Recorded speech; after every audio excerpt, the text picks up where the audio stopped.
તમે તમારા ખુદના જીવનમાં જોજો, તમે આજે 60, 70, 80 વર્ષે પહોંચ્યા હો, કેટલા વળાંકો તમે જોયા છે.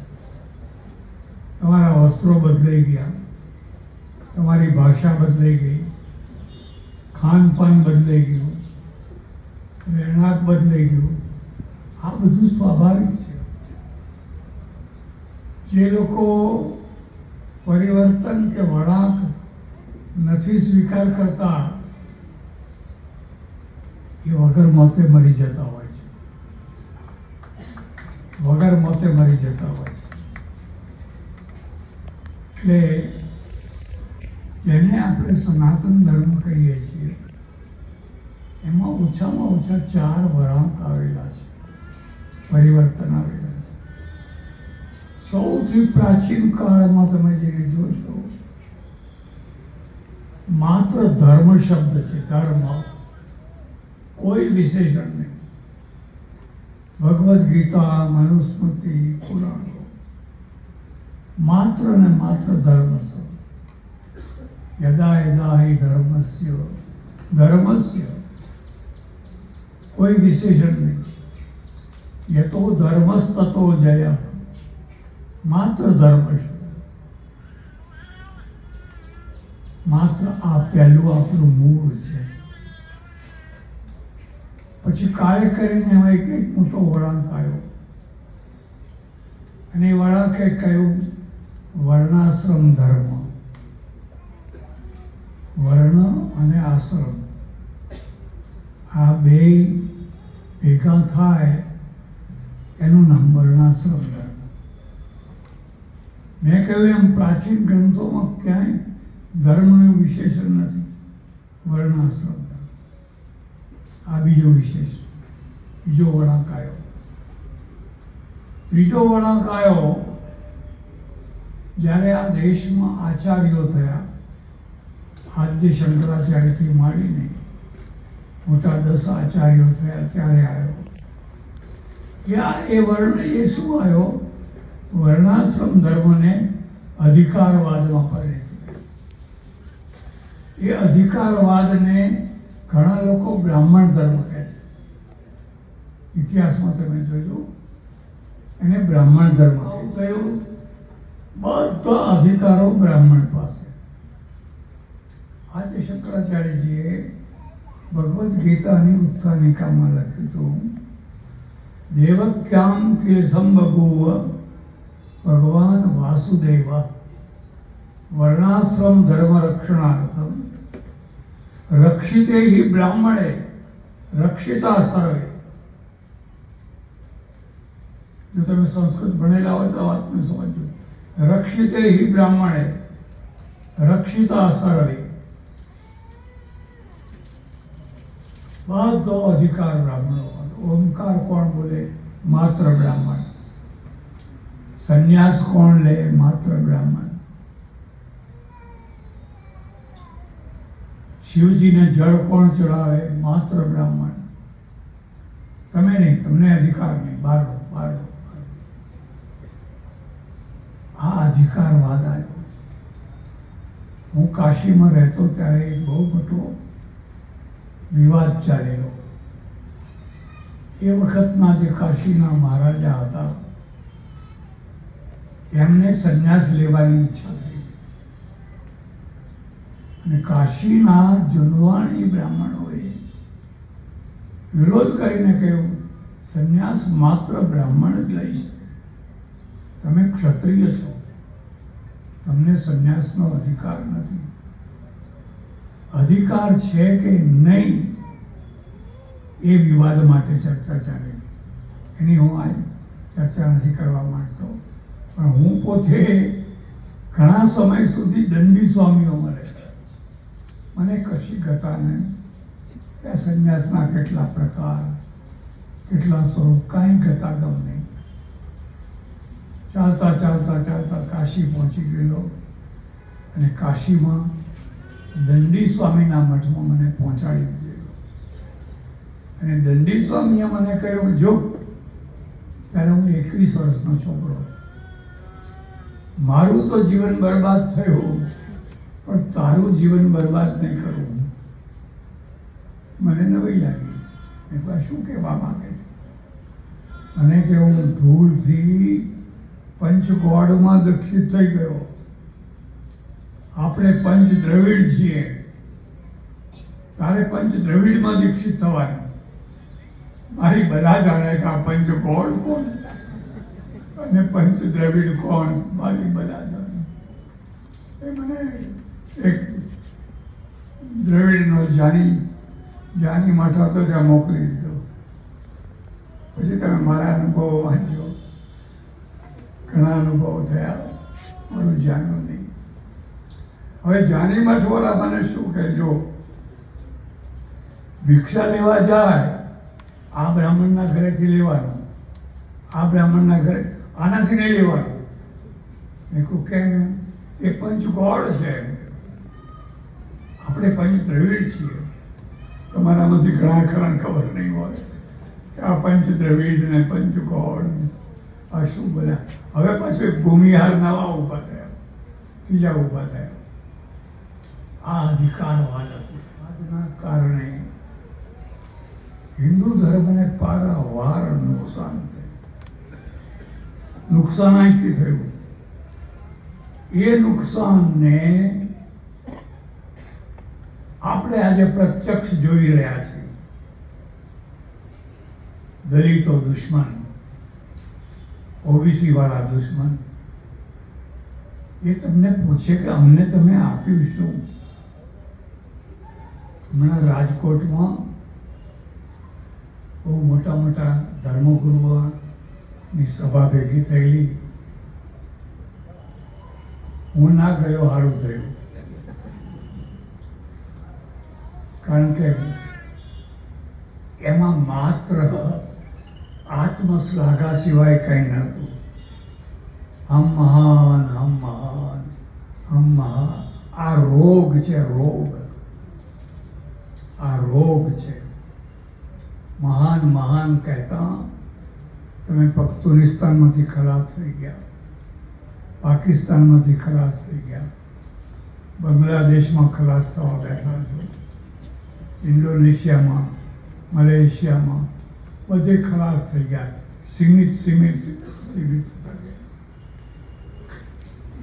પણ મને થયું કે હું ગયો હોત તો હું ગમે કે ના ગમે પણ કોત કે હિન્દુ પ્રજા પાસે 3 સળગતા પ્રશ્નો છે.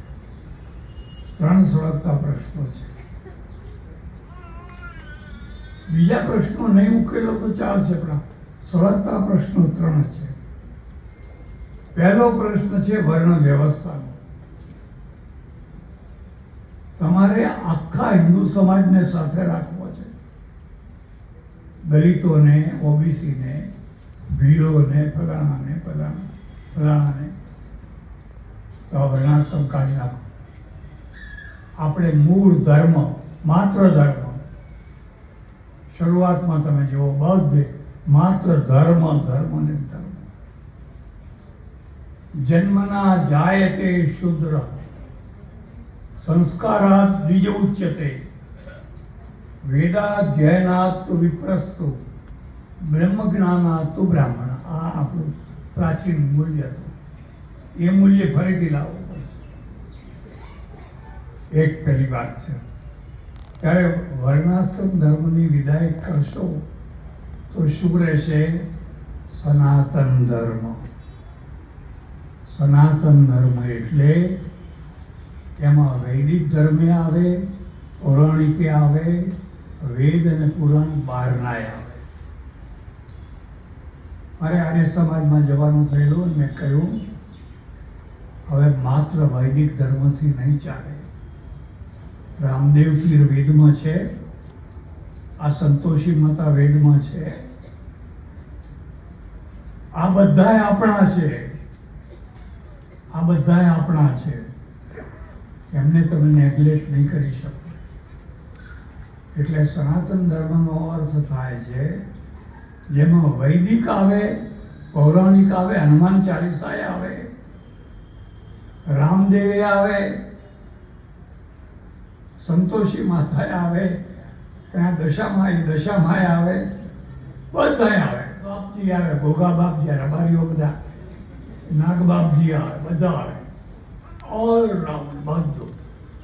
એટલે મેં સૂત્ર બનાવ્યું છે, એકતા પરમો ધર્મ, એકતા પરમો ધર્મ. એક પ્રસંગ કહી દઉં હું તમને, ઘણી વાર કહું છું પણ ફરીથી રિપીટ કરીને કહી દઉં. ઘણા વર્ષો પહેલાં હું 21 વર્ષની ઉંમરે ખભે થેલો મૂકી ફર્યા કરતો. કોઈ રસ્તો ના પૂછું ક્યાં જાય છે, ઉપગામ તો આવશે. એમ ફરતા ફરતા પાટડી પહોંચ્યો. પાટડી છે ને સુરેન્દ્રનગર. સાંજ પડી ગયેલી. એવા અમારે ઉતારો ક્યાં હોય? મહાદેવ મંદિરમાં ઉતારો હોય. મહાદેવમાં ગયો, મને જોતા જ પૂજારી, અહીં નહીં, અહીં ઉતારો નહીં આપીએ. કેમ? મહાદેવના ટ્રસ્ટીનો હુકમ છે, કોઈ પણ પરમહંસ સંન્યાસી આવે એને ઉતારો આપવો નહીં. કેટલા કડવા અનુભવ થયા હોય ત્યારે આવો નિર્ણય કર્યો. એક મુદ્દો યાદ રાખજો,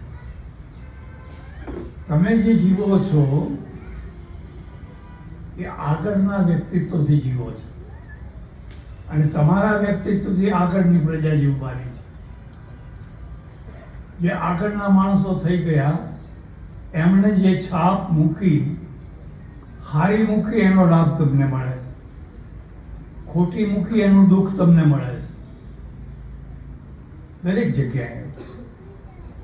કોઈ જગ્યાએ હમણાં શુક્લ સાહેબે કહ્યું એમના પહેલાં જે વ્યવસ્થા હતી એ આખી છાપની અસર થઈ. એમ મારા પહેલાં જે લોકો ગયા હોય અને ખોટી છાપ મૂકી ગયા હોય તો એનું પર મારે ભોગવવું પડે. આપણે આપણું જ કર્મ નથી ભોગવતા, આપણા પહેલાંના માણસોના કર્મો પણ ભોગવીએ છીએ. મેં કહ્યું ભાઈ કેમ? કે એની ટ્રસ્ટીનો કઠોર હુકમ છે, કોઈ પણ પરમહંસ સંન્યાસીને ઉતારો આપવો નહીં. મેં કહું ભાઈ જુઓ, હું આજે જમતો નથી, આ મારો થેલો છે, હવે રાત્રે હું અત્યારે ક્યાં જાઉં?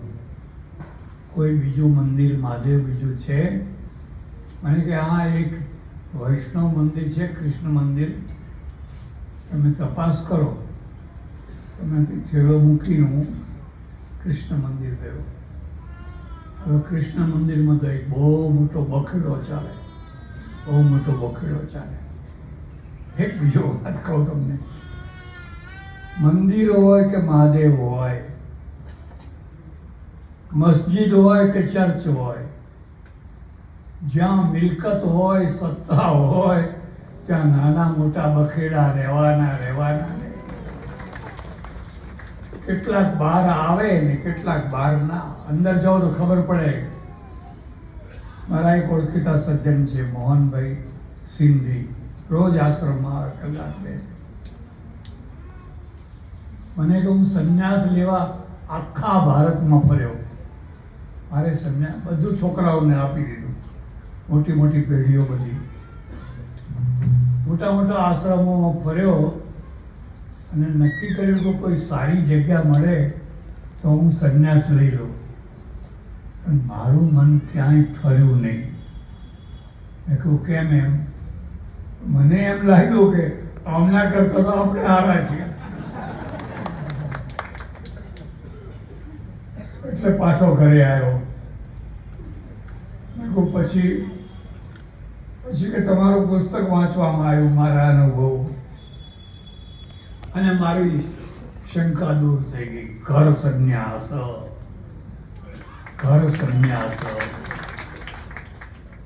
જે મઠ મંદિર મહાદેવમાં રહીને તમે સંન્યાસ આચરવા માંગો છો એ ઘરમાં રહીને આચરો. બાળ બચ્ચાઓની સાથે, દુકાન ધંધાની સાથે ઘર સંન્યાસ. હવે મારો ઘર સંન્યાસ, એટલે હું રોજ અહીં આવું છું. હવે અહીં બખડો શું ચાલે ખબર છે? યુપીથી એક બ્રહ્મચારી આવેલા, 1 મહિનો થઈ ગયો.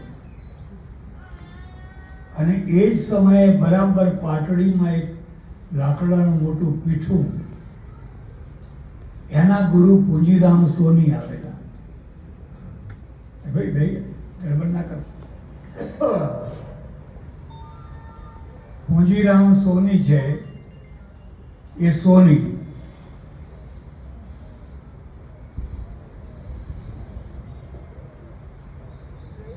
અને આ બ્રહ્મચારી છે અધિકારવાદી. એમણે આખા ગામમાં બખેડો ઊભો કરેલો કે આ સોની છે, એને વ્યાસપીઠ ઉપર બેસવાનો અધિકાર નથી. વ્યાસપીઠ ઉપર માત્ર ને માત્ર બ્રાહ્મણ જ બેસી શકે, એટલે એને બ્રાહ્મણ સિવાયને વ્યાસપીઠ ઉપર બેસવાનો અધિકાર નથી. આવો બખેડો ચાલે. આખું ગામ ધ્રુજી ઉઠેલું. આ બ્રહ્મચારીથી એવું ડરેલું, ચીડિયા બના દઉંગા, ચીડિયા બના દઉંગા, ચીડિયા એવો એવો એવો હુંકારો કરે ને બધા ધ્રુજી ઉઠે. હવે એ સમયે હું આ બંસીધર મંદિરમાં પહોંચ્યો. બ્રહ્મચારીથી મોટી ખુરશી પર બેઠેલા, મોટી જટાઓ, મોટું ત્રિશૂળ. હું એમના ચરણોમાં જઈને બેઠો. થોડી વારમાં ગામના આગેવાનો આવ્યા. એ બધા પગે લાગીને બાપજી બાપજી બાપજી, હવે તમે જાઓ, હવે તમે જાઓ, હવે ચીડિયા બના દોગા, ચીડિયા બના, અને પેલા કર કરે. પછી જેમ તેમ કરીને પેલા બધા વિદાય થયા. હું ને બ્રહ્મચારી બે એકલા રહી ગયા. બહુ અભિમાન સાથે મારા સામે જોઈને બ્રહ્મચારી બોલ્યા, देखो कैसा चलता है. एम के मारो रुआब केवो है. मैं कीधु बहुत बुरा चलता है, बहुत बुरा चलता है. અને મારામાં હનુમાનજી પ્રવેશ્યા. હું ઊભો થઈ ગયો. એમનું ત્રિશૂળ હાથમાં લઈ લીધું.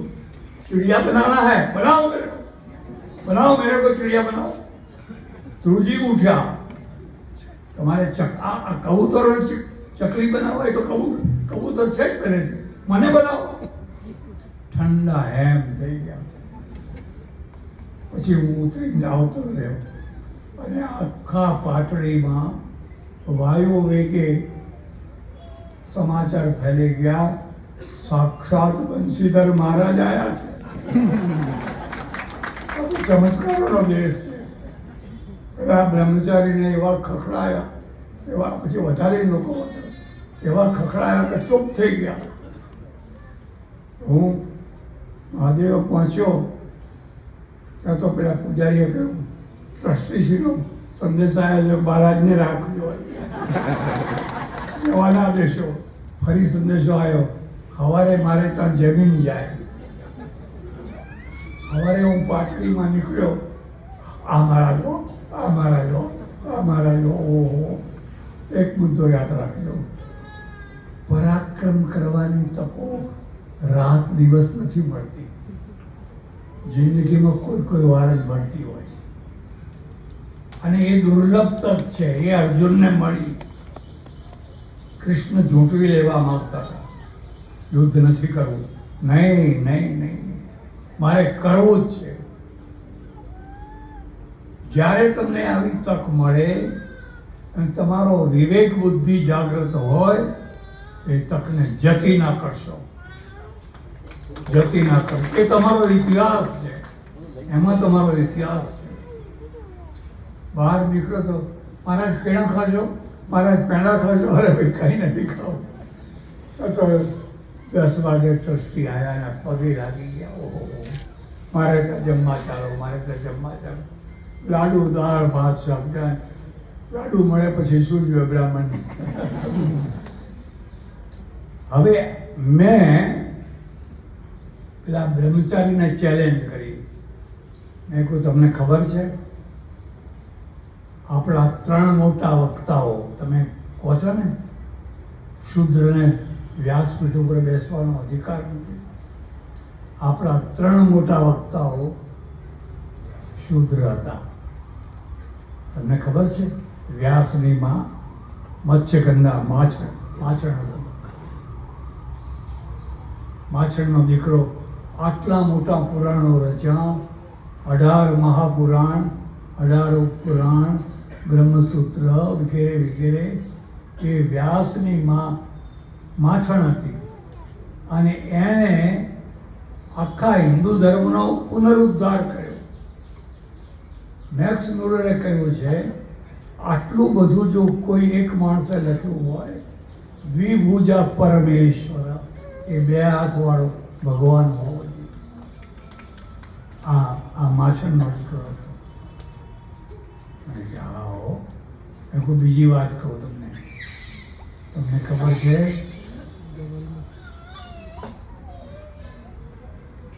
18 પુરાણ ને ઉપપુરાણની કથા કરનારા જે સૂત પુરાણી છે, સૂત પુરાણી શૂદ્ર છે. નૈમિષારણ્યમાં સૂત પુરાણી 88,000 ઋષિઓને કથા સંભળાવે અને સૂત પોતે શૂદ્ર છે. ક્યાં ગયો અધિકાર? બીજી વાત તમને કહું, આ જે વ્યાસજી છે, આ જે સૂતજી છે, અને ત્રીજા છે, મને યાદ આવે એટલે વાલ્મીકી. આખા રામાયણનો ડંકો વગાડનાર વાલ્મીકી ભીડ છે. ક્યાં અધિકાર ગયો? આટલું મોટું વાલ્મીકી રામાયણ, દુનિયાનું સૌથી પહેલામાં પહેલું મહાકાવ્ય, અને તમને હું ભલામણ કરું, જરૂર વાંચજો. અદ્ભુત રચના છે. એનો રચનારો ભીલ હતો. એક માછણનો દીકરો, એક ભીલ, એક શૂદ્ર. અધિકારવાદ ક્યાં ગયો? ઘણા લોકો તો મારી આંખ ઉઘડી ગઈ હો, અમારી આંખ ઉઘડી ગઈ. આ અધિકારવાદને સમાપ્ત કરવા માટે હવે આપણે સનાતન ધર્મ એવું નામ દઈએ છીએ. સનાતન ધર્મ એટલે વેદોય ખરા, પુરાણોય ખરા, પુરાણ બહારની કથાઓ પણ ખરી, હનુમાન ચાલીસાય ખરા, બધુંય ખરું. અને બધાને બધો અધિકાર, બધાને બધો અધિકાર. યોગ્યતા હોવી જોઈએ. યોગ્યતા હોય તો તમે ગીતામાં જુઓ, ઓમિત્યેકાક્ષરમ બ્રહ્મ વ્યાહરણ માં મનુસ્મરણ યપ્રયાતિ ચયન દેહમ સયાતિ પરમામ ગતિ. ગીતા.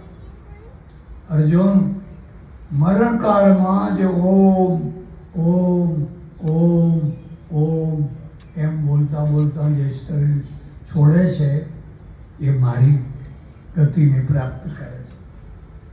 કૃષ્ણ ક્ષત્રિય છે, અર્જુન ક્ષત્રિય છે, ઓમકારનો ઉપદેશ આપે છે.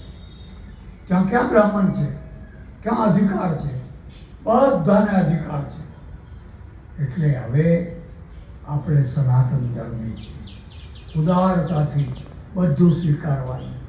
એમાં ઘણા દોષો છે. દોષો વિનાનું તો કોઈ નથી. કોઈના દોષો ગણાવવા નથી, પણ દોષો તો બધામાં છે. હું મારી જ વાત કરું. આજનો જે અમારો સંન્યાસ છે, એને ને શાસ્ત્રને કાંઈ લેવા નથી. શાસ્ત્રમાં જે સંન્યાસ છે, એને ને આજના સંન્યાસને કાંઈ લેવા દેવા નથી. કરતળ ભિક્ષા તરુતલ વાસ. હાથમાં ભિક્ષા લેવાની, વૃક્ષ નીચે રહેવાનું. ક્યાં હવે એ સંન્યાસ તમે ક્યાં ખોળવાના? જૈનોમાં બદલી આવી ગયો. હજુ થોડું જૈનોએ પકડી રાખ્યું છે, તોય ઘણું પરિવર્તન થઈ ગયું. આ સ્વાભાવિક છે, આ સ્વાભાવિક. પછી બડા બડા મોટા અમારે હરિદ્વારમાં, ઋષિકેશમાં 5 સ્ટાર પણ એના આગળ ઝાંખી પડે એવા આશ્રમો છે. આ ખોટા થયા એમ મારું કહેવું નથી, પણ આ પેલા મૂળ શાસ્ત્રોના ધર્મને સાથે બદલાઈ ગયું છે, રૂપાંતરિત થઈ ગયું. અને રૂપાંતરિત અમુક અંશમાં જરૂરી હતું, સ્વાભાવિક છે. એટલે આ તો વાતમાં કહું, પહેલાં અમે આવું વસ્ત્ર નહોતા પહેરતા.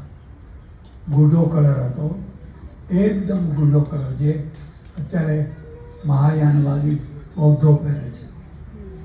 પછી ગેરું કલર આવ્યો, ગેરું પથ્થર ઘસી ઘસી અમે થાકી જતા, એકવાર સાબુ લીધો નીકળી જાય. હવે આ નીલનો કલર આવ્યો, હવે બધાને પેલું અનુકૂળ આવી ગયો. એટલે આ પરિવર્તન સ્વાભાવિક છે.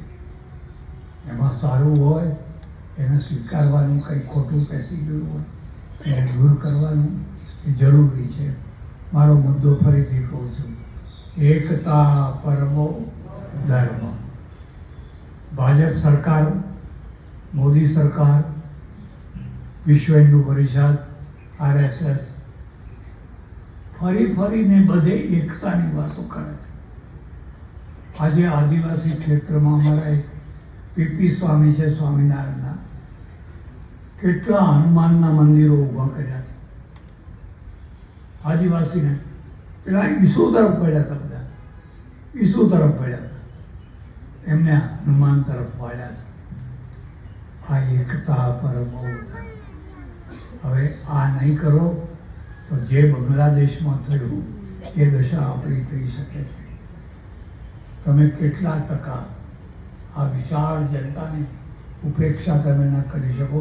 આ સળગતો પ્રશ્ન છે, અને સળગતા પ્રશ્નનું સમાધાન એ છે, અમે સનાતન ધર્મી છીએ. સનાતન ધર્મી છીએ, બધાનો સ્વીકાર. જે ભૂલથી ચાલ્યા ગયા હતા એ પાછા આવવા માગે તો એમનો પણ સ્વીકાર, એમને પણ અમે સ્વીકાર કરીએ છીએ. આ ઉદારતા હોવી, આ આપણો સળગતો પ્રશ્ન છે. અને જો આ સળગતા પ્રશ્નને સમય રહેતા ઉકેલવામાં નહીં આવે તો આપણું ભવિષ્ય બહુ અંધકારમય થઈ શકે એવી મને ચિંતા છે. બીજો પ્રશ્ન છે, ત્રીજો પ્રશ્ન છે, એની થોડી ચર્ચા કરી દઉં, કારણ કે લાંબી ચર્ચામાં તમારા ભોજનના આડે આવવા માંગતો નથી. ચૂંટણીએ હવે કોમવાદનું રૂપ લઈ લીધું છે. પહેલાં ચૂંટણી કોમવાદના આધારે નથી થતી, હવે તો કોમવાદના આધારે ચૂંટણી થાય છે. કઈ કોમના કેટલા મતો છે, અને પછી એમાંથી એવી ગુનામરકી, એવું વેર ઝેર, એવું વેર ઝેર. જ્યારથી ગામમાં સરપંચો થયા, હમણાં મારા આગળ એક વિચિત્ર પ્રશ્ન આવ્યો. ઝારખંડમાં બિહારની બોર્ડરની નજીકનું એક ગામ, ત્યાં બધા આદિવાસીઓ. હવે આદિવાસીઓમાં બાંગ્લાદેશમાંથી મુસ્લિમો આવી જાય, આવીને લગ્ન કરે.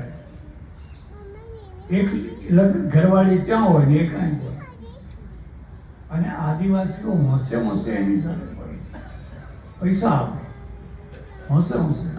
આવું આપણે ત્યાં પણ ચાલેલું. પછી શું થાય, આખા ગામના સરપંચમાં આદિવાસીની સીટ આવે. હવે આદિવાસીનું આ એક જ ઘર, આ બેન જે મુસલમાનને પરણી છે એનું એક જ ઘર, એટલે બેન બને આદિવાસી. અને તમે જાણો છો કે બેન સરપંચ હોય અને ખરો સરપંચ તો એનો ઘરવાળો હોય. એટલે આખા ગામનું સરપંચ પણ બાંગ્લાદેશથી આવેલા પેલા મુસ્લિમની આગળ છે. વિશ્વ હિન્દુ પરિષદના લોકોએ જઈને કહ્યું, ભાઈ તમે બાંગ્લાદેશી મુસલમાન આદિવાસીની સીટ ઉપર કેવી રીતે સરપંચ થયા? તો કે કાયદો જુઓ, કાયદો છે, મારી ઘરવાળી સરપંચ છે, એટલે હું એનો પતિ છું, એટલે એને બધી જમીનો, મિલકતો, આ તે બધું તમે જાણો છો એમ, મજારો, કબ્રસ્તાનો બધા પરિવર્તન કરવા માંડ્યા બધા. આ સ્થિતિ આખા દેશમાં ફેલાઈ રહી છે. હિન્દુ પ્રજા ઊંઘતી પ્રજા છે, એટલી હદે ઊંઘતી છે, ખરા ટાઈમે વોટ આપવા નથી જતી. મારે શું? અને જે લોકો વીજળી મફત આપે, બસમાં જવાનું ભાડું મફત આપે, હેડો એને વોટ. અરે ભાઈ એ તો તમને ક્યાંથી લાવી, એ રેવડી વેચે છે, રેવડી. આ બીજો પ્રશ્ન છે, આપણી આખી ચૂંટણી પદ્ધતિને એવી રીતે સુધારવી જોઈએ કે જેથી કોઈ એનો ખોટો ગેરલાભ ના લઈ જાય.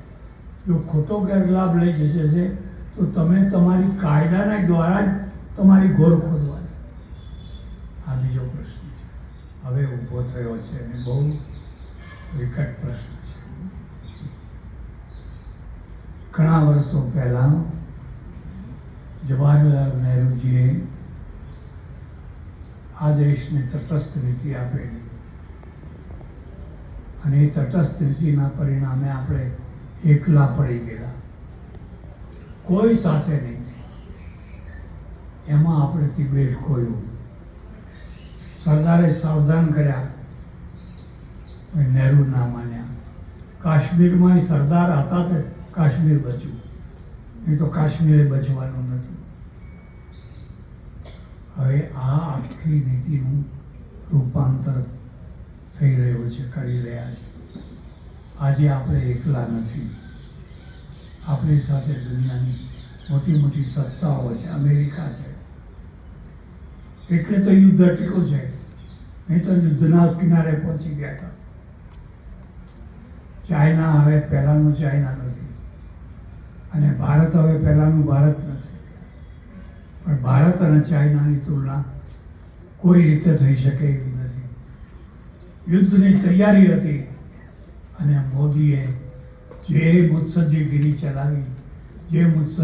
ચલાવી, એક તરફ અમેરિકા, એક તરફ મુસ્લિમ દેશો, એક તરફ રશિયા, એક તરફ બધા, અને એક મોટું જૂથ ઊભું કરી દીધું. સેના દરિયામાં ખડકી દીધી. આવો કોની તાકાત છે? હવે યુદ્ધ ના થાય. જાણે છે કે યુદ્ધમાં હવે આ નહેરુનું ભારત નથી, આ મોદીનું ભારત છે. એટલે આ રીતે આપણે આપણા રાષ્ટ્રને બચાવીએ અને વાસ્તવિક નીતિ અપનાન કરીએ. આ રેવડી બાજુના ફરકમાં ના આવીએ. આ રેવડી બાજુએ તો દરેક જગ્યાએ દેવાળું જ કાઢ્યું છે. સજ્જનો, બહુ સમય લીધો. પરમેશ્વરને હું પ્રાર્થના કરું, મારો દેશ રાષ્ટ્રવાદી બને, માનવતાવાદી બને, એકતાવાદી બને, સનાતન ધર્મી બને, સનાતન ધર્મી, અને બધાને માટે દરવાજા ખુલ્લા મૂકી દે. હવે કોઈ શુદ્ર નહીં, કોઈ બ્રાહ્મણ નહીં, બધા બ્રાહ્મણ, બધા શુદ્ર. કારણ કે બધા ભણે છે, બધા ભણાવે છે અને બધા પટાવાળા થાય છે. એટલે હવે જો કહેવું જ હોય તો બધાએ બ્રાહ્મણો છે અને બધા શુદ્રો છે. એકતા પરમો ધર્મ, વીરતા પરમો ધર્મ. આભાર, ધન્યવાદ.